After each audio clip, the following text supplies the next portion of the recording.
Second question, write the steps you would use for making the tea. Write the steps you would use for making tea. Use the words solution, solvent, solute. Use the words solution, solvent, solute. Dissolve, soluble, insoluble, filtrate and residue. Okay, write the steps you would use for making tea. When we are making tea, we have to use the words, which were solution, solvent, solute, dissolve, soluble, insoluble, filtrate and residue. In the tea, what are the residue is there, what is the filtrate and dissolve, soluble, insoluble, solution, solvent and solute. Okay, so when we are preparing, when we are making the tea, what are the steps are involved? First we have to take the solvent. Okay, solvent means which we have to take in the tea, large quantity in the tea, which one? Water. Okay, take the solvent as a water in a kettle. Okay, take the solvent water in a kettle and heat it. After that you can heat it. When the solvent boils, add the solute. Here which one is the solute? For the water we can add the some milk. Milk is a solute and solvent is a water. Why? Because large quantity is a water and lesser quantity is a milk. So milk is a solute and large quantity is a water, that is a solvent. Okay, after that milk and water forms solution. Okay, when we are mixing the water and milk, it will be form the solution, that is called solution. Then pour some tea leaves over a sieve. After that pour some tea leaves over a sieve. Okay, by the sieve we can pour the some tea leaves.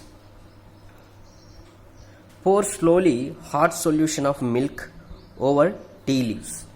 Pour slowly hot solution of milk over tea leaves. Color of tea leaves goes into solution. Color of tea leaves goes into solution as filtrate. The remaining tea leaves being insoluble remains as residue and requisite sugar which dissolves and the tea is ready.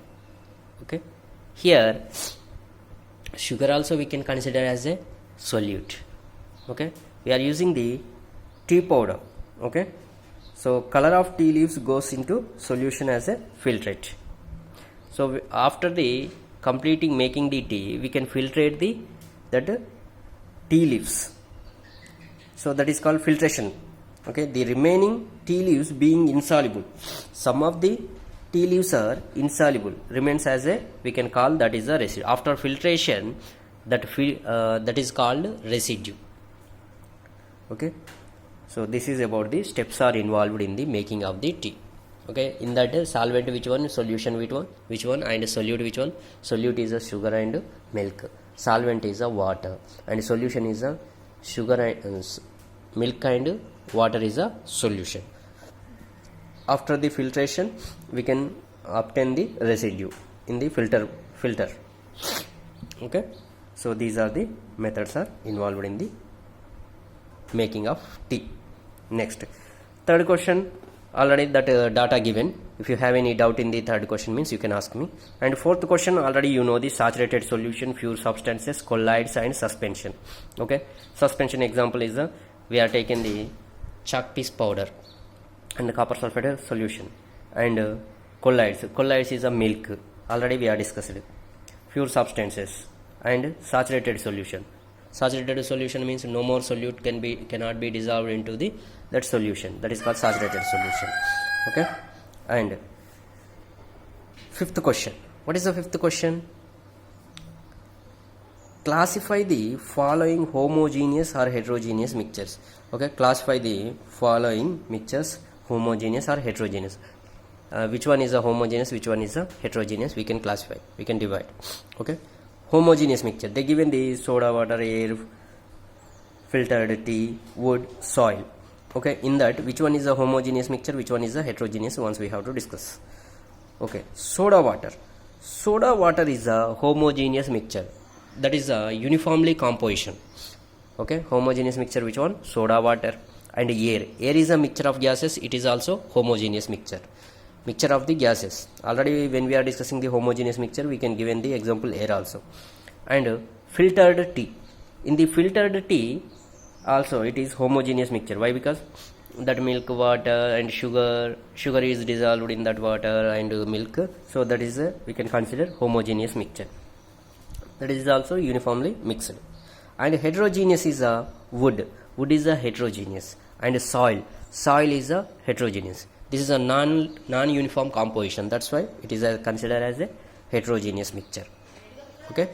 And sixth question, what is the sixth question? How would you confirm colorless liquid is a pure water? Okay, how would you confirm the colorless liquid given to you that is a pure water? Based on the boiling point. We can consider that is the confirm that is the colorless liquid is a pure water. How can we confirm? Based on the boiling point. Okay, what is the boiling point of water? At the 100 degrees Celsius, that liquid convert into the gaseous, that is called boiling point. Okay, water boiling point is 100 degrees Celsius. More than it is 100 degrees Celsius, that that is converted into the, that liquid convert into the gas, means we can confirm that is a water at the atmospheric pressure. Okay. And next, seventh question, identify pure substance. They given someone ice, milk, iron, HCl, calcium chloride, mercury, brick, wood, air. They given in that which one is a pure substance?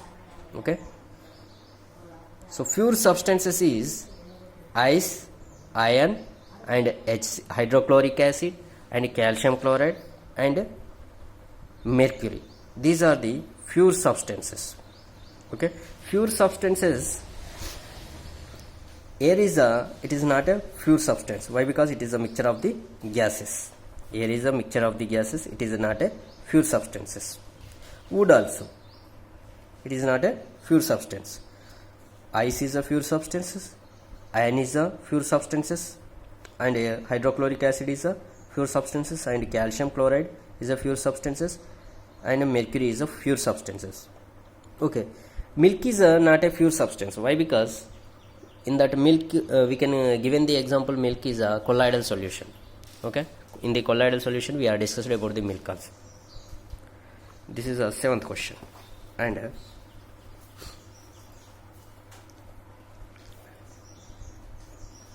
eighth question, identify the solutions. Okay, identify solutions. They given some solutions: soil, seawater, air, coal, soda water. These are they given. In that which one is the solution? Here seawater contains some minerals and salts. It is we can consider it is a solution. And air is a mixture of the gases. It is also solution. Seawater solution and air is a solution. And soda water, just now we are discussing about the soda water also, it is also solution. Okay, coal and soil only, it is not a solution. Solution means, how can we define the solution? A homogeneous mixture of two or more than two components uniformly mixed together, that is called solution. Okay, so coal and soil is not a homogeneous mixtures. This is identify the solutions. Next question, ninth one, which one shows the Tyndall effect? Which one shows the Tyndall effect? Okay, Tyndall effect shows these. They given some solutions: salt solution, milk, copper sulfate solution, starch solution. Okay, in this which one shows the Tyndall effect? Milk and starch are colloidal solutions. Colloidal solution shows the Tyndall effect. Scattering of a beam of a light is called, that path will be visible. Scattering of a beam of light, that is called Tyndall effect.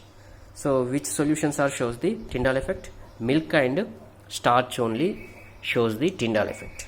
Next question, 10th one, classify following into elements, compounds and mixtures.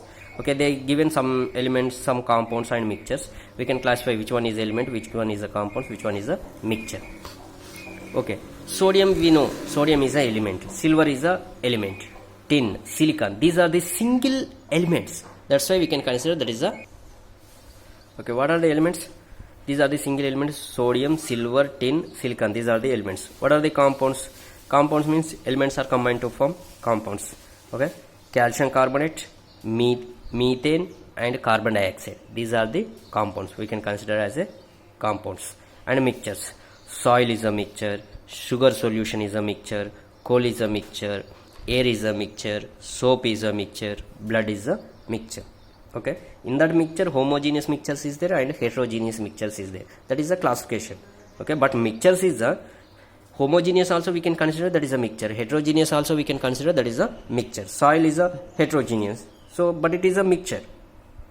Okay, so this is about the classification of elements, compounds and mixtures. And last one, which of the following are chemical changes? Okay, they given some examples. In that, which one is a chemical change? Okay, growth of plant is a chemical change.